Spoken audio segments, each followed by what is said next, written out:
ఇదో నిత్య పెళ్లి కూతురు కథ. ఈ రోజుల్లో పెళ్లి కాని ప్రసాదులు పెరిగిపోతుంటే ఈ మలయాళ ముద్దుగుమ్మ మాత్రం ఏకంగా 10 పెళ్లిళ్లు చేసుకుంది.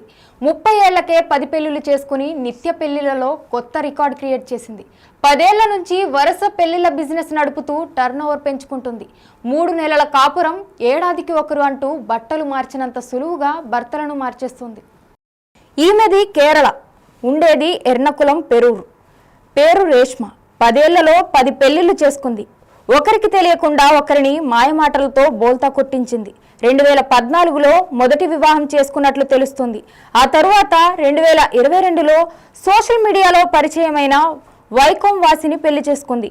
ఆ తరువాత రైలు ప్రయాణం చేస్తూ పరిచయమైన అంగమాలికి ప్రాంతానికి చెందిన వ్యక్తిని ప్రేమించి పెళ్లి చేసుకుంది. ఇక్కడ గమనించాల్సిన విషయం ఏమిటంటే పెళ్లి చేసుకుని బాధితులుగా మారిన ఏ ఒక్కరూ పోలీసులకు ఫిర్యాదు చేయలేదు.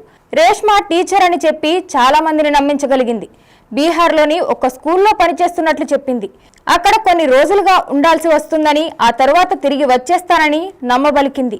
అలా స్కూల్కు వెళ్తున్నట్లు చెప్పి వేరొకరితో గడిపేది. ఇలా 10 మందికి ఏదో ఒక విధంగా మాయమాటలు చెప్పి ఘరానా మోసానికి పాల్పడింది.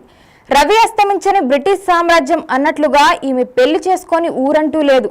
కేరళలో దాదాపు అన్ని పేరొందిన ప్రాంతాల్లో జెండా పాతింది. ఈ జాబితాలో తిరువనంతపురం, కొల్లం, తొడుపుల, వలకం, కొట్టాయం, నెడుమంగడ్, తిరుమల ఇలా అనేక ప్రాంతాలు ఉన్నాయి. ఒకరి భర్త దగ్గర నుంచి మరొక కాపురానికి రన్నింగ్ రేసు పెట్టుకున్నట్లు ఈమె పెళ్లిళ్లు చేసుకునేది. 2023లో జనవరిలో కొల్లాంకు చెందిన వ్యక్తిని వివాహం చేసుకున్న రేష్మ చాలా కాలం అతనితో జీవనం సాగించింది. ఈ క్రమంలోనే ఒక పాపకు జన్మనిచ్చింది. అయితే ఆ బిడ్డపై అత్తమామలు అనుమానం వ్యక్తం చేశారు. తమ కుమారుడికి చెందిన బిడ్డ కాదని పరీక్షలు నిర్వహించాలని కోరారు. దీంతో అసలు బండారం బయటపడింది. అయితే దాదాపు 11 ఏళ్లుగా సాగిస్తున్న ఈ వ్యవహారంపై ఎవరికీ ఎలాంటి అనుమానాలు రాకుండా జాగ్రత్త పడింది. ఇప్పటి వరకు ఈమెపై ఎలాంటి కంప్లైంట్స్ నమోదు కాలేదని చెప్పారు పోలీసులు. అయితే ఈమె ఇలాంటి చర్యలకు ఎందుకు పాల్పడిందన్న అనుమానాలు తలెత్తుతున్నాయి. అలాగే రేష్మ పెళ్లి చేసుకున్న భర్తల కుటుంబాలతో మంచి అనుబంధాన్ని కలిగి ఉన్నట్లు తెలుస్తుంది. పోలీసులు ఈమె కేసు దర్యాప్తులో భాగంగా ఆ కుటుంబ సభ్యులతో టచ్లో ఉన్నారు. అందంగా కనిపించే అబ్బాయిలను ఎరవేయడం, పెళ్లి చేసుకుని కొంతకాలం జీవనం సాగించడం, ఆ తరువాత ఉద్యోగం పేరుతో వేరొకరితో సహజీవనం చేయడం ఈమె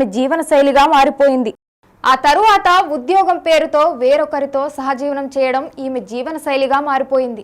ఇంతమందిని మోసం చేసి పెళ్లి చేసుకోవడానికి గల కారణాలకు కూపీలాగుతున్నారు పోలీసులు.